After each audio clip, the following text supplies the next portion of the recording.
함께 봉독합니다.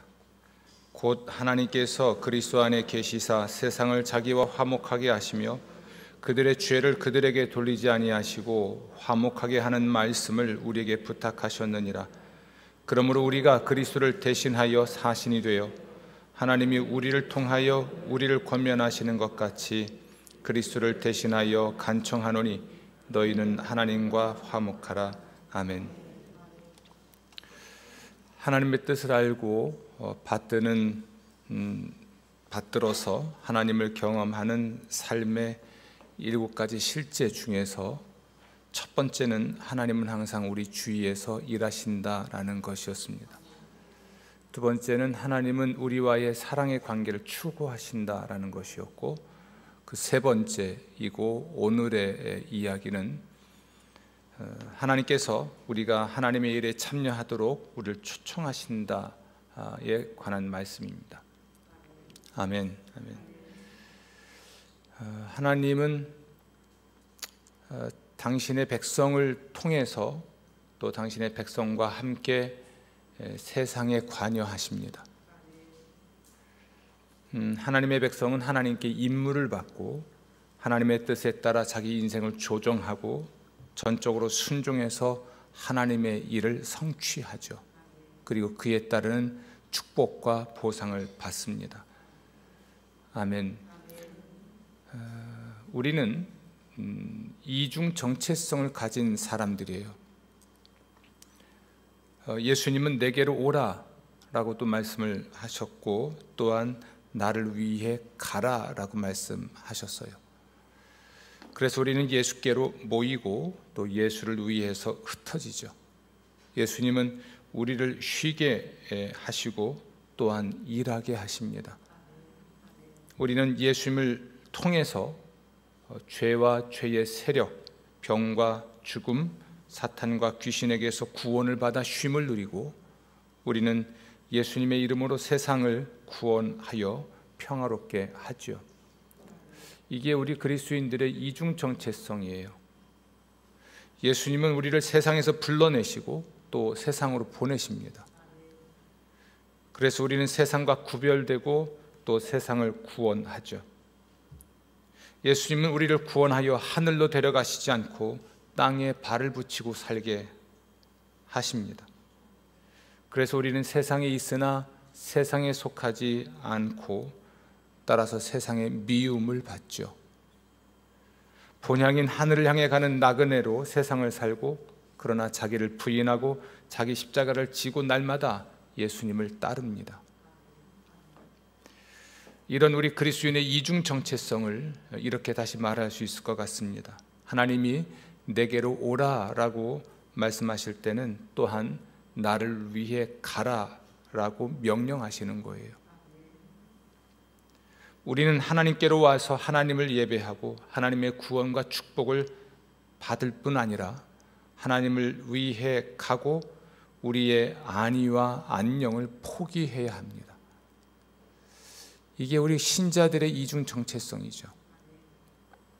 하나님이 내가 너를 거룩하게 한다라고 말씀하실 때는 또한 내가 너를 통해 세상을 거룩하게 한다라는 말씀이기도 해요.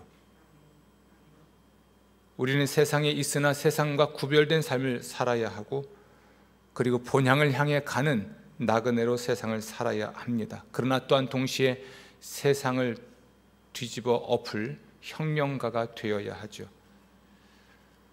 자기의 이익과 세상 영광에 대해서는 날마다 죽어야 하고, 그러나 하나님의 영광에 대해서는 부활해야 합니다.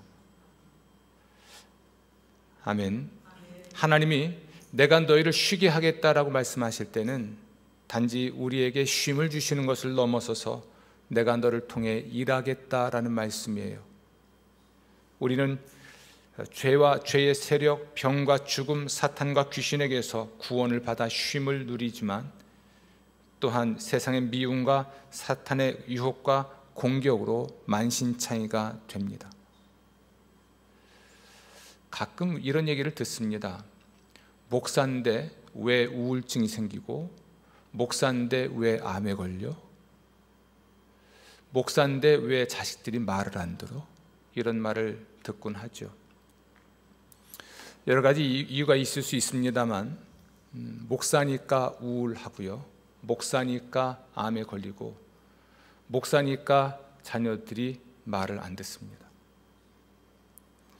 매우 역설적인 이야기인데요, 자기 몸 하나 돌볼 겨를 없고, 자기 마음 하나 다스릴 겨를이 없고, 자기 가정 하나 돌볼 겨를이 없이 사는 것이 목사의 운명이고 삶입니다. 그런데 비단 이것이 목사의 삶이고 목사만의 운명일까요? 그렇지 않습니다.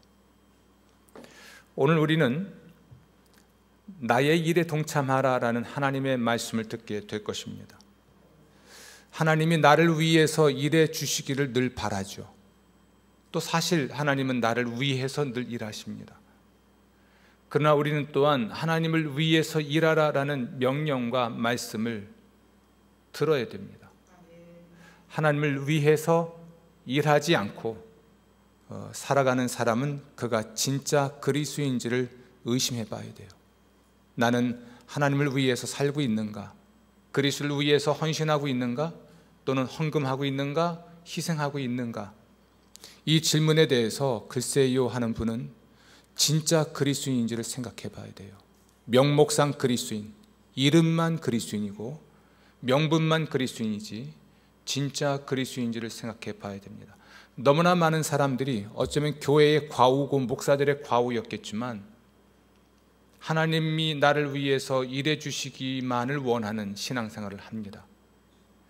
여러분, 우리는 받는 게 편하고 좋은 사람들이에요. 주는 것보다. 우리는 여가를 즐기는 것이 봉사하는 것보다 좋은 사람들이에요. 그것이 우리의 기질상 또는 본질상 인간의 본성에 속한 것이긴 하나 우리는 이러한 본성을 거스르도록 부름받은 사람들입니다. 기독교가 다른 종교와 뭐가 다를까? 다른 종교를 제 깊이는 모르나 조금은 아는데 대체적으로 이렇습니다. 신이 나를 위해, 우리를 위해 존재한다. 그런 맥락에서 우리가 신을 만드는 것 같아요. 기독교는 그러나 그렇지 않습니다. 우리가 하나님을 위해 존재하죠. 하나님 우리를 만드셨고 우리를 축복하십니다. 그러나 우리는 하나님을 위해서 존재하고 살아가지요. 하나님을 섬기는 삶, 하나님을 예배하는 삶, 하나님의 영광을 위해 자신의 안위와 안녕을 포기하는 삶, 이것이 그리스도인의 삶이고 기독교입니다. 따라서 희생과 헌신과 헌금과 이런 헌신이 없다면 반쪽이 아니라 원래 반쪽 그리스도인은 진짜가 아니거든요. 내가 진짜 그리스도인지를 한번 생각해 봐야 합니다. 지난 한 주간 우리는 하나님은 우리와의 사랑의 관계를 추구하신다는 말씀으로 우리를 어떻게 위로하시고 우리에게 얼마나 주도적으로 사랑하시는지, 우리가 받는 은혜와 축복이 무엇인지를 한 주간 말씀을 들었습니다. 이번 한 주간은 조금은 불편하고 힘든 주간이 될 듯합니다. 그것은 하나님께서 우리를 당신의 일에 동참하라고 우리를 초청하셨기 때문에 그렇습니다. 하나님 말씀을 잘 듣고 그것이 성경적인지 아닌지 오늘도 주께로부터 듣고 순종하는 여러분 되시기를 주의 이름으로 축원합니다. 아멘. 먼저 하나님의 초청에 관한 말씀을 좀 생각해 보겠습니다. 하나님은 세상을 창조하셨고 창조하신 세상에 관여하십니다. 매우 중요한 진리입니다. 하나님이 창조하신 세상에 관여하신다는 것. 특별히 하나님은 사람과 함께 사람을 통해 창조하신 세상에 관여하십니다. 최초의 사람 아담과 하와가 하나님의 형상대로 창조되었다라고 하는 것은 사람이 하나님을 대리하여 혹은 하나님을 대신하여 하나님과 함께 세상을 돌보아야 한다라는 것을 의미합니다. 창세기 1장 26절부터 28절인데요. 이 말씀은 사람에 대한 하나님의 목적과 세상에 관여하시는 하나님의 일에 동참하라는 하나님의 초청에 관해서 말합니다. 제가 읽어보겠습니다. 하나님이 이르시되 우리의 형상을 따라 우리의 모양대로 우리가 사람을 만들고 그들로 바다의 물고기와 하늘의 새와 가축과 온 땅과 땅에 기는 모든 것을 다스리게 하자 하시고, 하나님이 우리를, 사람을 당신의 형상대로 만드신 이유가 하나님을 대신하여, 혹은 하나님이 사람과 함께, 사람을 통해서 하나님이 만드신 세상을 다스리시기 위함입니다. 따라서 우리는 하나님께 임무를 받은 자로 하나님의 뜻에 따라 하나님이 만든 세상에 관여해야 할 책무가 있죠.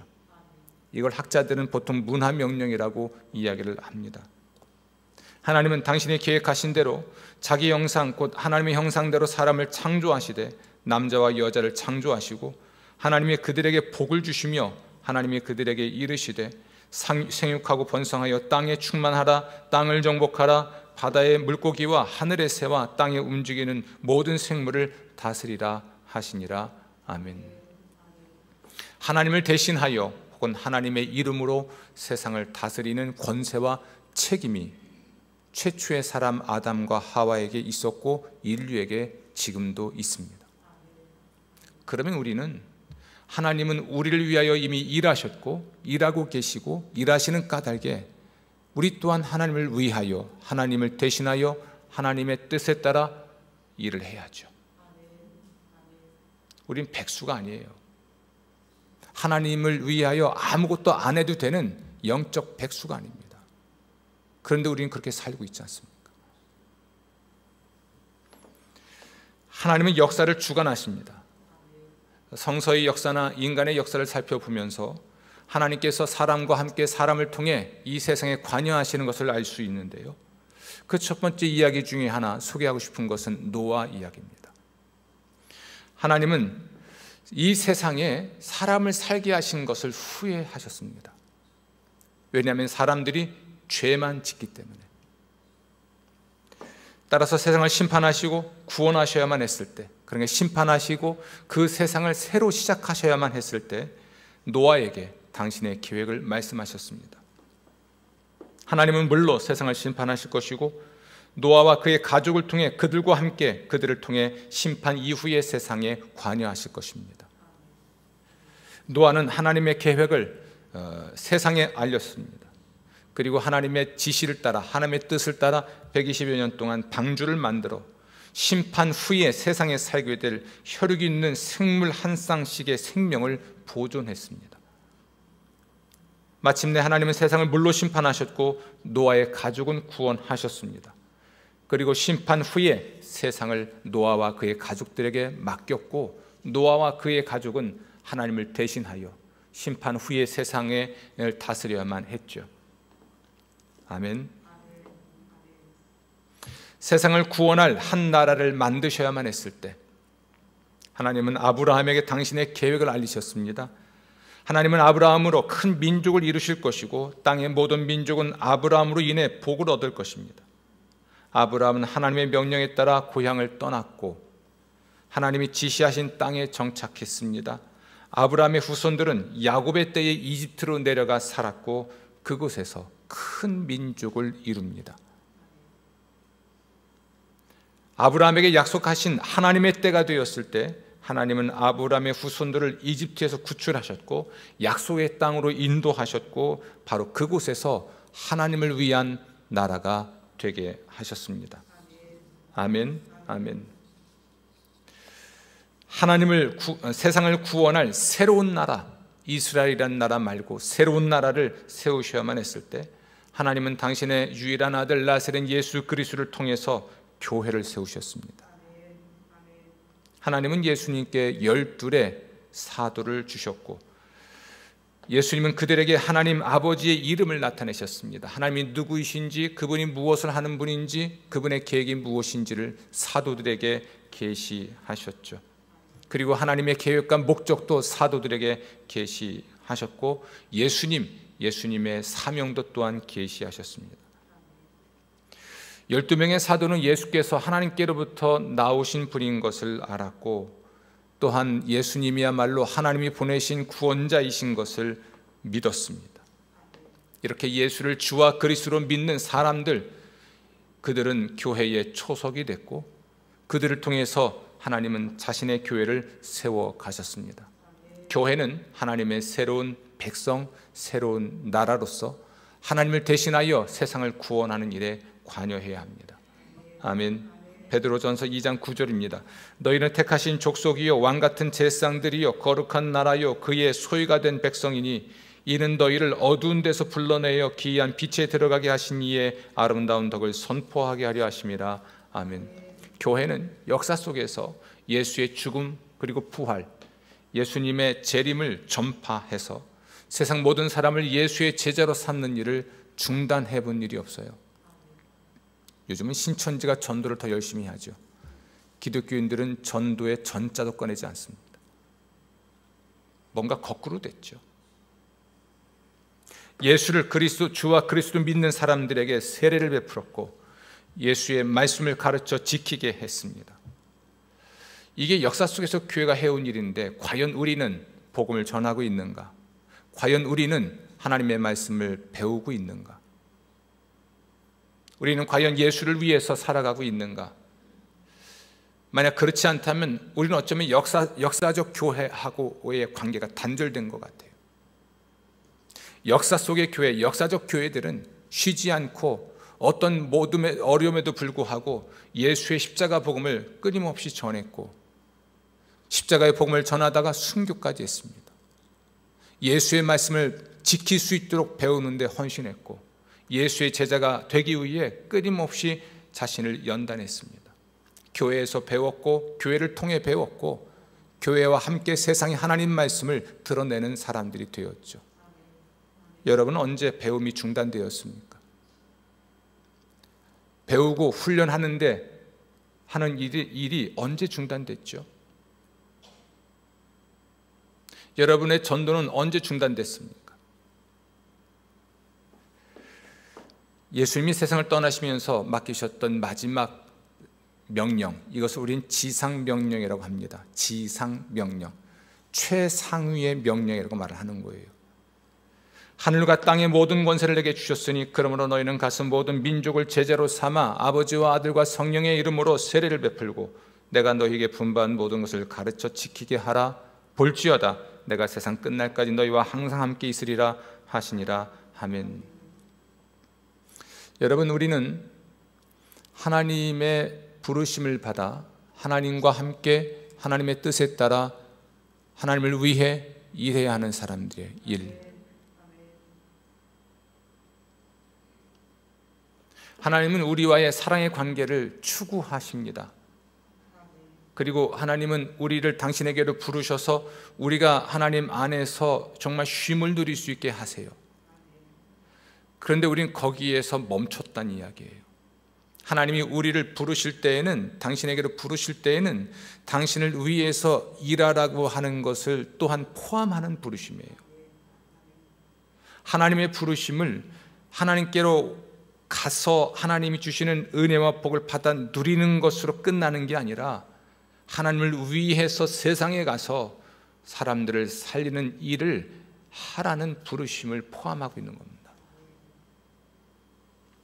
그래서 제가 여러분들에게 좀 과감하게 말씀드린 겁니다. 하나님을 위한 헌신, 희생, 헌금, 이러한 것이 없다면 진짜 그리스도인인지를 생각해 보라는 거예요. 나는 정말 거듭난 사람인가? 중생했는가? 나는 정말 하나님의 은혜를 받은 사람인가? 하나님의 복을 아는 사람들인가?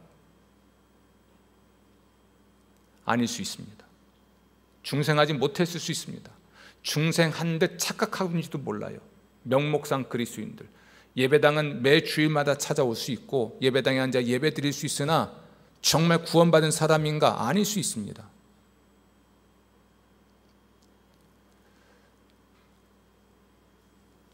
아모스서 3장 7절입니다.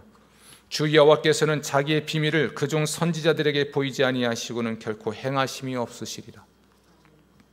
하나님은 당신의 일을 그의 종들에게 계시하시지 않고 이 세상 가운데서 행하시지 않는다는 것은 하나님이 당신의 종들을 통해서 그 종들과 함께 이 세상을 구원하는 일에 관여하시고 이 세상을 다스리는 일에 관여하신다는 거거든요. 그럼 우리는 하나님의 부르심을 받은 일이 있는가? 구원으로의 초청만 생각하는데 구원으로의 초청에는 세상을 구원하라는 명령도 포함된 초청인데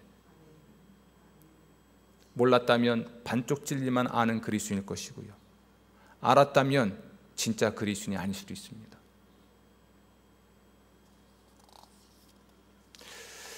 하나님과 함께 하나님의 뜻을 받들어 세상에서 일을 함에 있어서는 두 가지가 중요한 듯합니다. 하나는 하나님의 시간이에요. 하나님은 때가 차면 당신의 사람을 부르셔서 그에게 당신의 일을 맡기십니다. 때가 참에 자신의 유일한 아들을 세상의 구원자로 보내신 것처럼 하나님은 하나님의 때에 하실 일을 위해 당신의 사람들을 부르십니다.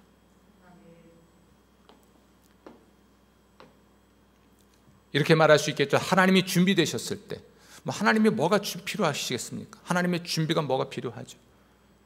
하나님은 준비가 이미 되어 있는 분이세요. 항상 준비되어 있습니다. 하나님의 때라고 하는 것은, 하나님이 준비가 되셨다라고 하는 것은 역설적으로 우리가 준비되었을 때입니다. 하나님이 노아를 통해서 세상을 심판하셔야만 했던 이유는 그 세상을 심판하여 새롭게 시작하지 않으면 이제는 구원의 소망이 없기 때문에 하나님이 직접 관여하신 겁니다. 그러니까 인간의 상태가 하나님의 심판을 받아야 할 만큼 문제가 있었던 거죠. 그러니까 하나님의 때, 하나님의 준비라고 하는 것은 우리의 준비 그리고 세상의 상태에 따라서 하나님이 일하시는 것을 말합니다. 우리가 서두른다고 해서 하나님의 일을 할 수 있는 것도 아닙니다. 하나님의 때가 된다는 것은 우리가 준비가 되는 것을 말하고 그때까지 하나님이 우리를 준비하십니다. 너무나 열정적인 믿음을 가진 사람이고 그래서 이렇게 질문할 수 있겠죠. 하나님은 왜 나에게 큰 임무를 맡기시지 않을까? 큰 임무 맡기면 할 수나 있고요. 작은 일도 못하는데 또는 작은 일도 안 하는데 월급은 많이 받고 싶고 인정도 받고 싶고 지위도 높아지고 싶은데 월급 많이 받으면 돈값은 하나요? 할 수도 없는 일을 맡으면 그 사람에게 재앙이 돼요.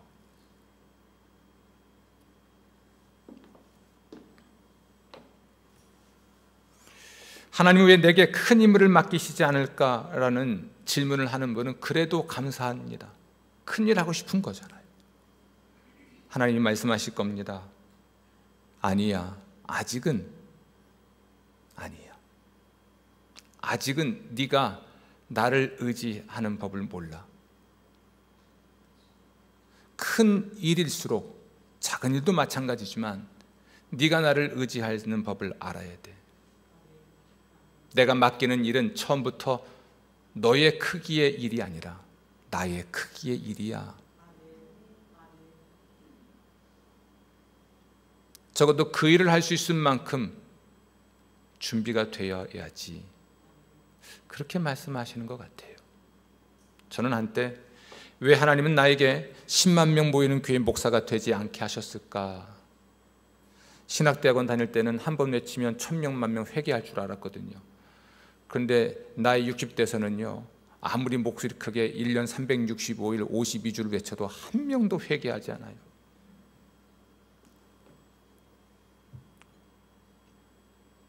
쓰임새가 다른 거겠죠. 하나님이 제게 위대한 임무를 맡기시면 제 인생을 바치겠습니다 이렇게 말할 수 있겠죠. 아니야. 그릇이 아니야. 누가 그런 얘기 했던 것 같아요. 그릇은 간장만 담을 수 있는 종적인데 거기에 국을 담겠다고 나서는 사람이 있다는 거죠. 제가 그랬던 것 같습니다.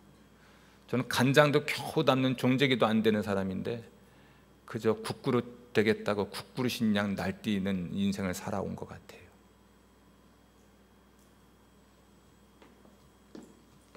준비되지 않았다는 말이 서운할 수 있습니다. 그리고 너는 그 그릇이 아니야 라고 하는 말이 우리는 불편할 수 있어요. 그러나 적어도 내가 어떤 그릇이든지 간에 하나님께 쓰임 받으면 되잖아요.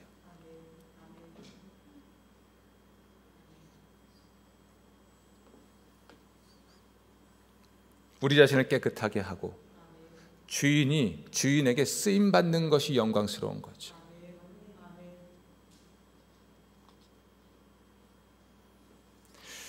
저희 집에 가면 한때 커피에 미쳤기 때문에 데미타세가 있습니다. 이게 뭐냐면 이제 에스프레소 잔을 말하는 거예요. 우리 누군가가 외국 여행 가면 뭐 사다 드릴까요? 할 때가 있었는데요. 그러면 데미타세나 사다 주세요. 그게 뭔데요? 에스프레소 잔 작은 겁니다. 선물로 받은 스위스에서 사온 작은 이 에스프레소 잔이 있는데 그냥 전시해 놨어요. 그리고 카페에 있는 에스프레소 잔을 더 귀하게 씁니다. 제가 사용되기 위해서 만들어진 것이 그릇이잖아요. 그렇죠? 쓰임 받는 게 좋아요. 크든 작든 주인이 귀하게 여기는 존재가 되는 것이 중요하죠. 베드로야말로 이런 유형의 사람인 것 같아요. 나는 예수님과 함께 죽을지언정 절대로 예수님을 배반하거나 떠나지 않겠습니다. 예수님의 말씀이 서운했겠죠. 너희가 오늘 밤 다 나를 버릴 것이다, 뭐 이런 이야기부터 시작해서 내가 곧 죽임을 당할 것이다, 이런 얘기도 하시고. 그는 호언장담합니다. 예수와 함께 죽을지언정. 무슨 말씀을 그렇게 하십니까? 저는 죽을 준비되어 있습니다. 예수님 냉정하게 말씀하십니다. 아니야, 너 오늘 밤 나 3번 부인할 거야. 한 번은 실수일 수 있겠죠. 2번은 우연일 수 있겠지만 3번은 의지가 개입된 겁니다. 그러니까 베드로는 완전히 실패했다는 이야기예요. 예수를 위해, 하나님을 위해 죽을 각오까지 돼 있다고 호언장담하지만 정작 죽어야 한다면 죽어야 해 라고 말하면 헌신해, 헌금하세요, 희생하세요 이러면 도망갑니다. 그게 베드로예요. 물론 그는 돌이킨 후에 주님의 양들을, 주님의 교회를 돌보는 사람이 됐습니다. 그게 베드로의 위대함이에요. 실수하지 않은 것이 위대한 게 아니고 우연으로라도 실패하지 않은 것이 위대한 게 아니라 실수했고 실패했지만 돌이킨 후에 자신의 임무에 충실한 것이 베드로의 위대함이에요. 참 묘하게 사람들은요 돌이키지 않습니다. 절대 돌이키지 않아요. 그 돌이키는 게 뭘 이렇게 어려운지, 이 알량한 자존심이 남아있어서인가 봐요. 본인 절대로 틀리지 않았다고 아직도 확신하고 있기 때문인지는 모르겠어요.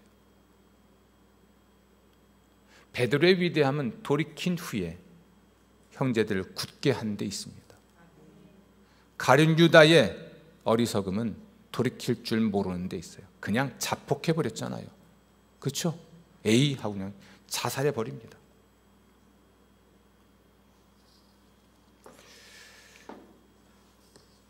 하나님의 때라고 하는 것은 우리가 준비되었을 때입니다. 또 하나님의 때라고 하는 것은 정말 우리의 상태에 따라서 정말 중요한 때를 말합니다.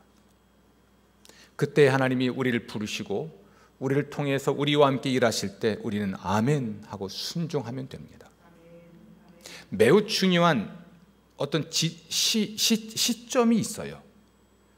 교회의 미래를 결정할 수 있는 중요한 결정을 해야 되는 순간이 있고 그 순간에 키퍼슨이 있습니다. 핵심적인 역할을 해야 될 사람이 반드시 있어요. 이때 그의 선택이 하나님의 뜻을 거스를 때 공동체가 무너집니다. 키퍼슨이 되어 있음에도 불구하고 나쁜 쪽으로 키퍼슨이 되면 하나님은 다른 사람을 통해서라도 어떻게든 공동체를 살려내지만 하나님의 일을 이루어 가시지만 그에게는 불행이 되죠. 저는 여러분들이 하나님 나라를 위해서 또 교회의 유익을 위해서 중요한 사람, 아주 긍정적으로 키퍼슨 되시기를 주의 이름으로 축원합니다. 또 하나 우리가 하나님의 뜻을 알고 받드는 삶에 있어서 특히 하나님의 일에 동참하기 위해서 필요한 것 하나가, 중요한 것 하나가 하나님의 계시입니다.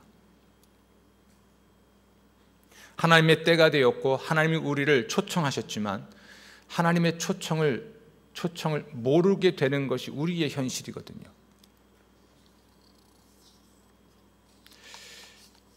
여러분, 하나님이 일하고 계시는 것을 우리는 모를 수 있어요. 하나님께서 계시하시지 않고는 하나님의 일을 볼 수 없고 하나님의 말씀을 들을 수 없습니다. 하나님께서는 당신의 일을 하시려면 그것을 백성들 전체에게 말하는 게 아니에요. 여러분, 교회가 민주주의 공동체가 아닙니다. 하나님이 하실 일이 있을 때 그 일에 대해서 이스라엘 백성 전체에게, 교회 전체에게 알리는 게 아닙니다.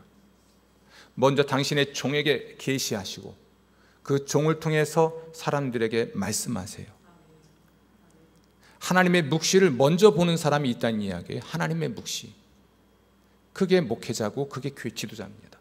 하나님의 묵시, 하나님의 계시를 먼저 보고 듣는 사람, 그리고 그것을 공유하고 그 하나님의 묵시와 계시에 대해서 정말 기도하는 사람, 그 사람들이 교회 장로예요. 교회 지도자들입니다. 이런 영적인 원리를 무시한 채 교회를 민주주의 공동체인 양 착각하지 마세요. 바라기는 여러분들이 하나님의 계시를 먼저 보는 분이면 좋겠어요. 하나님의 말씀을 먼저 듣는 분들이면 좋겠습니다. 설령 제가 보지 못하고 제가 듣지 못해도 여러분들이 먼저 보고 먼저 들었으면 좋겠어요. 그럼 저는 정말 편할 것 같아요.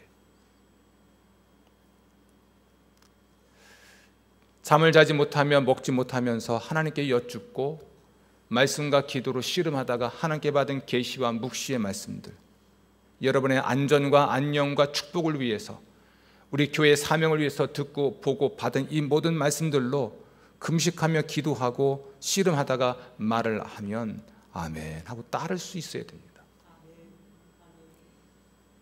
그게 안 되잖아요. 우리 그게 안 돼요.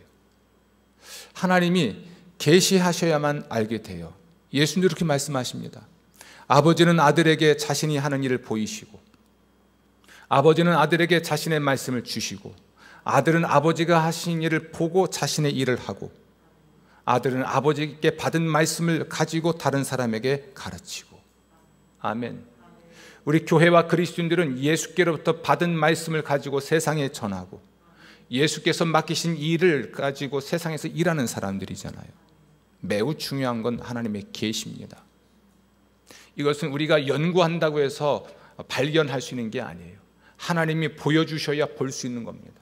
하나님이 드러내셔야 발견할 수 있는 것입니다. 아멘. 여러분 알고 계시죠? 엘리사의 사환이 도단성에 함께 있다가 아람 군대에게 포위를 당합니다.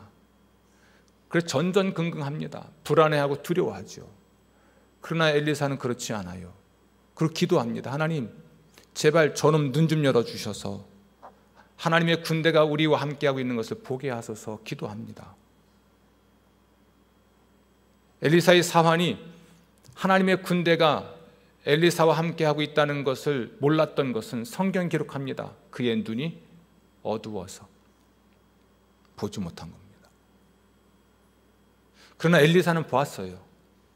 그렇기 때문에 아람 군대가 도단성을 두르고 있어도 두렵지 않은 겁니다. 하나님의 군대가, 우리와 함께하고 있는 여호와의 군대가 더 많고 강하기 때문에. 엘리사의 기도를 따라 그의 눈이 열리고, 그리고 마침내 평안함을 누릴 수 있었잖아요. 하나님의 계시. 하나님은 당신이 하고 있는 일이 무엇인지, 일이 무엇인지를 보여주십니다. 아모스 선지자를 통해서 말씀하신 것처럼 당신이 하려고 하시는 일을 당신의 종에게 먼저 보이시고, 그 선지자 아모스 같은 사람은 먼저 그 계시를 받고 묵시를 받고 그 말씀을 마음에 새기고 백성들에게, 지도자에게 말을 하고 이 지도자와 백성들이 뭔가를 준비하게 하죠. 선지자의 말을 듣고 아멘하고 따름으로써 하나님이 영광 받으시고 나라가 구원받는 일이 있는 것입니다. 아멘. 아멘.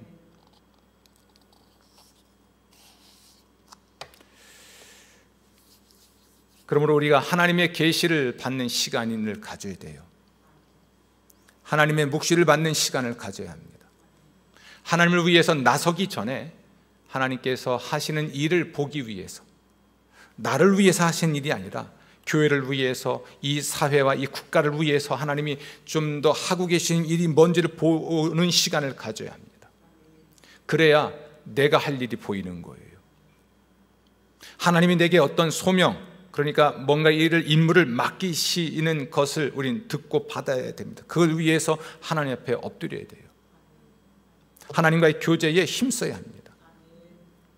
그런 시간을 통해서 하나님이 자신과 자신의 계획과 목적과 하고 계신 일들을 계시하시고 우리를 당신의 일을 함께 하자고 초청하십니다. 하나님이 우리에게 당신의 일을 알리실 때는 함께 하자는 초청이에요. 하나님이 당신의 말씀을 우리에게 주실 때는 함께 이것을 말하자는 초청입니다. 하나님께서 나를 부르실 때는 이제는 하나님을 위해서 뭔가 할 일을 포함해서 부르십니다. 우리의 이중 정체성은 기독교의 이중 정체성을 이야기해 주죠. 그런데 우리는 한 극단으로 치우칩니다. 하나님과 함께 있는 시간이 좋으니 골방에만 머무는 사람들, 골방은 없고 기도하는 시간은 없고 하나님을 위해서 일한다고 세상에 뛰쳐나가는 사람들, 이 둘 모두는 그러니까 하나님과의 관계와 하나님을 위한 이 과업은 동전의 양면과 같다고 지난주 말씀드렸어요. 이번 한 주간은 하나님을 위한 과업에 관한 얘기를 하게 될 겁니다. 이것은 하나님과의 관계를 전제로 이야기합니다. 하나님이 우리를 치유하시고 위로하시고 축복하시고 구원하신다고 하는 그 사랑을 전제로 할 것입니다. 이것은 이미 들은 말씀이고 오늘 우리는 하나님을 위한 이 과업에 있어서 어떤 존재인지를 질문해 봐야 해요. 오늘 이야기를 마치겠습니다. 성도 여러분, 하나님은 당신의 일을 함께 하자고 우리를 초대하십니다. 나의 사랑, 나의 어여쁜 자여 나와 함께 가자. 이 부름이 참 달콤하지요. 그와 함께 하고는 시간이 행복하니까. 그런데 주님께서는 우리를 데리고 어디로 가시는지 아세요? 지옥으로 가세요. 지옥 같은 세상으로 가세요. 정글 속으로 들어가세요. 함께 일하자고, 함께 구원하자고.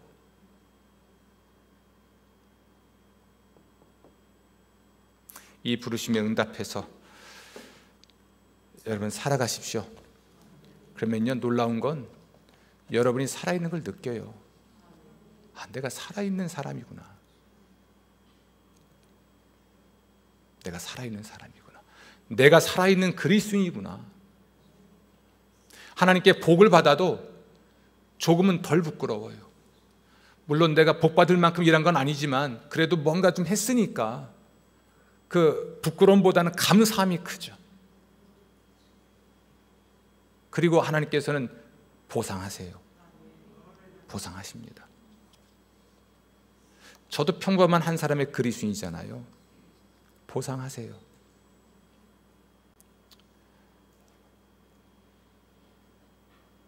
하나님의 일을 하나님과 함께 또는 하나님을 대신하여 함으로써 하나님이 영광 거두시고 우리에게는 평안과 축복이 됩니다.